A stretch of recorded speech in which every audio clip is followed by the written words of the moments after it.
Nous sommes avec Ousmane Diaye, rédacteur en chef Central Afrique. Bonsoir. Bonsoir. Merci d'être avec nous.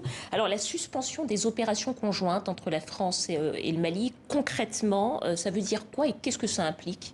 Ça veut dire que, prosaïquement, sur le terrain, il n'y aura plus d'opérations, on ne pourra plus voir troupes maliennes et troupes françaises en action.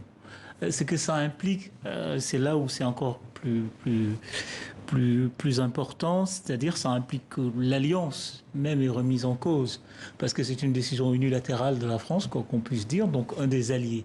Donc ça rentre dans un processus qui, depuis quelques années, il faut le dire, hein, même si le second putsch a été un peu la goutte d'eau qui a fait déborder le vase, le processus de confiance s'est distendu, il y a une crise de confiance entre les deux principaux alliés du Sahel, le Mali et la France. Et cette crise, elle était quasi inévitable, elle est complexe, parce qu'on se retrouve dans une situation assez difficile, à la fois pour les Maliens et pour les Français.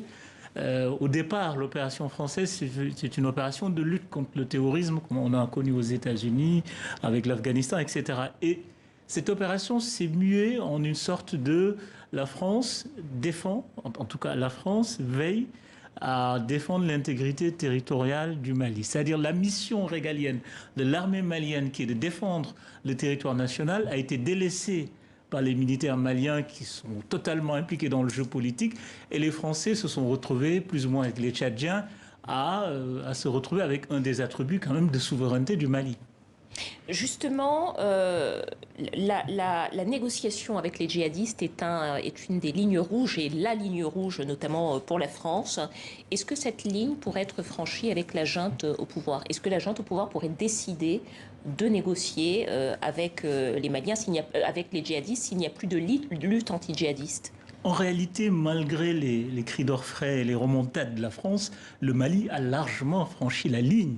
Il faut toujours se rappeler de cette scène avec le gouvernement qui a été renversé, Jean-Yves Le Drian qui arrive à Paris, qui répète cette antienne française, pas de négociation avec les djihadistes, et le premier ministre malien de l'époque, renversé Mokhtar Ouane, qui reprend la parole, qui dit que le Mali de toute façon a décidé. Il faut savoir qu'au Mali, il y a un dialogue national de tous les acteurs maliens qui a décidé que le Mali ouvre en tout cas la voie de la négociation. Donc je vois très mal comment, fort de cette légitimité que le dialogue a au niveau des instances représentatives maliennes, comment les militaires peuvent changer de braquet. C'est très compliqué. Donc, en réalité, c'est une tentative de pression quasi désespérée des Français pour revenir sur une sorte à mon avis, hein, de compréhension assez irréconciliable sur cette question. D'un côté, on a les Français qui, dans une sorte de posture occidentale, considèrent que le djihadisme est un totalitarisme, donc ligne rouge, impossible de négocier